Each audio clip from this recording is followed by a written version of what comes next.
If you're a flight reviewer right now, your options are limited when it comes to getting clients, and clients' options are also limited when it comes to finding a flight reviewer. RPAS WILCO Flight Reviewer Network is a tool that helps people looking to get their advanced license to easily find a flight reviewer nearby, and helps flight reviewers get more clients. If you are already a flight reviewer looking for an easier, more convenient way to get clients, or if you have never conducted a flight review but are eager to make some extra cash doing flight reviews, this video will show you everything you need to know to get started doing flight reviews on RPAS WILCO. First, it's important to see how this will work from the client side. Clients will open RPAS WILCO, and on the left of their screen is an option to book a flight review. First, they will have to input their drone and pilot information, then they will be brought to a map of all the flight reviewers in the system. This is where you come in. Once you are offering flight reviews on RPAS WILCO, which we'll show you how to do later, you will appear as a flight reviewer on the map for the client to find. They will select a flight reviewer that is close to them, and then click Next to move on to the next step. Here they will see your schedule and available time slots. They will select one that works for them, click Next, and finalize the booking. If you're already a flight reviewer, you can skip this section by skipping to the time listed, because here we will go over how to become a flight reviewer. There are 4 main requirements that you need to be eligible to become a flight reviewer. Firstly, you need to be 18 years old, at least. You need to have 6 months of drone flying experience, which means you need to have had your advanced drone license for at least 6 months before you can become a flight reviewer. You need to pass the flight reviewer exam. The content that will be covered in the exam is from the Transport Canada RPAS Knowledge Requirement Guide and the Flight Reviewer's Guide. Links for these guides and the exam will be in the description. And the final requirement is to just not do crimes, specifically aviation-related crimes, but I think you could have figured that out. You need to be in good standing. Once you have satisfied these requirements, you can begin training to become a flight reviewer. To do this, you will need to attend a flight school. To be clear, RPAS WILCO is not a flight school. It is simply a platform.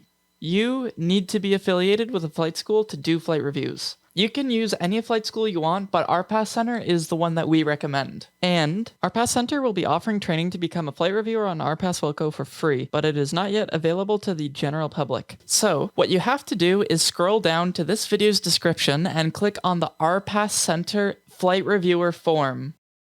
You need to fill out all of the information in this form. At the bottom, you need to say that you are not flight reviewer rated by checking no. Click Next to go to the next page. Again, you need to have had your advanced RPAS certification for at least 6 months before you can become a flight reviewer.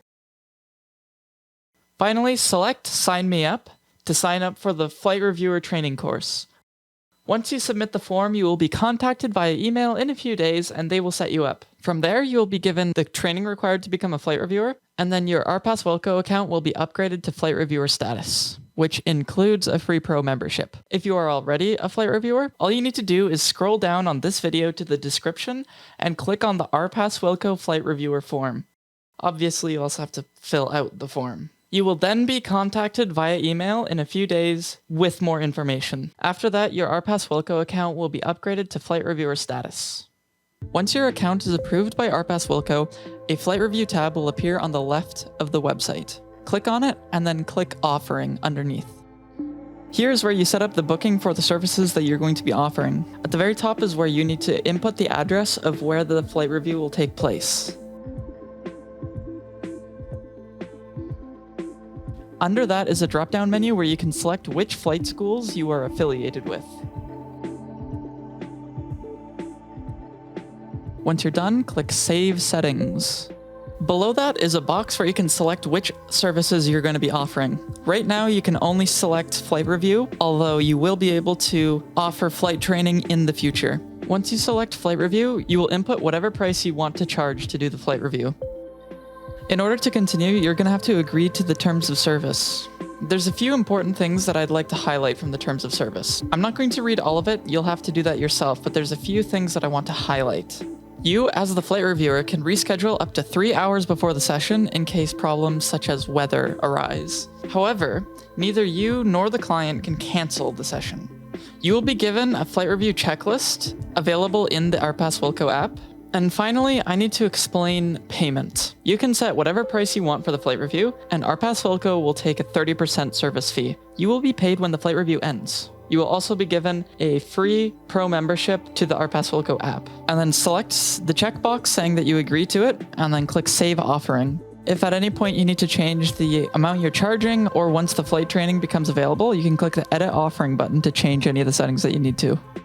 Finally, at the bottom is where we set our availability. First, we set the beginning and end dates for when we want this schedule to be active. For example, if we are going on vacation at the end of the month, we can set the schedule to end before the vacation starts. Then, we select which days of the week we are available and what time during those days we are available. We can add multiple schedules in case, for example, we have different availability during the weekend than the weekdays. You can set up to 5 of these schedules. Once you're done, click Save. And just like before, if you need to edit anything, you can click the button at the bottom to do exactly that.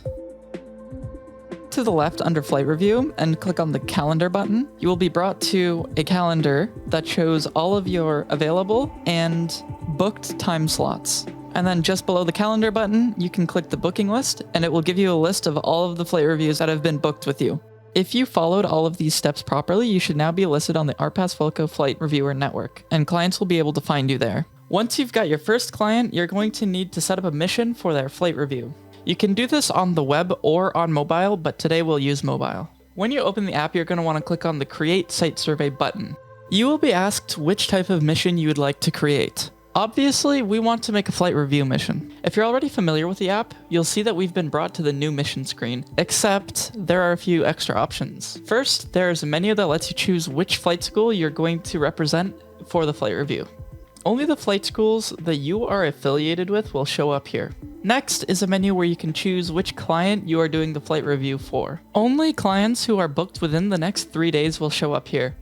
After that is pretty much just business as usual. If you don't know how to make a site survey, you can watch our video on it, but that is beyond the scope of this video. It will take a few moments for the site survey and mission to be generated. As you can see, in the meantime, I decided to make another site survey because it was just so much fun the first time. When the day of the flight review finally comes, to actually conduct it, you'll need to open the checklist for the mission that you generated. You'll see that the checklist is the rubric that determines whether the client passes or fails. The checklist is adapted directly from the TP 15395 document, and it's pretty comprehensive. If you press Expand All, you will see the requirements for all of the performance criterias. When you check a box, it will be timestamped so you can see when the box was checked. If something happens that requires an air safety report to be filed, you can do that by clicking on the red exclamation mark in the top right corner. From here, you can select which subject you need to make the report about. You can click on the little plus buttons, or the big plus buttons, to add pictures to it, and then you can actually write your report in the box below. Now let's speed run this checklist real quick. Once you get to the box where you power on the drone, a flight timer is started so you can track how long the drone has been in the air.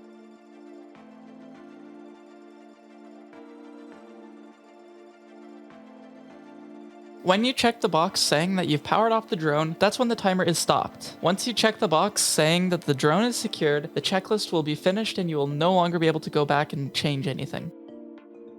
Congratulations! If you followed these steps accurately, then there's a good chance that you've just completed your first flight review. And in record time, too. 38 seconds. Pretty good. From here, we can look at the checklist again, or we can look at the flight logs to see when the flights happened. Now, even though we've completed the checklist, the flight review isn't technically marked as passed or failed quite yet. To do this, you have to go to the website and go to the booking list under flight review. You'll need to find the flight review that you just conducted and click on the little edit pencil icon. Here you can select whether the flight review was a pass or fail and add a comment if necessary. It's only when you click submit that the flight review is officially finished and you can get paid. Now, you don't actually have to use our checklist if you don't want to. If you want to use your own checklist, you can go to the missions tab, select the current flight review mission, and at the bottom is an option where you can upload a PDF or whatever of the completed checklist that you used. Once it's uploaded, you can view it or delete it if you need.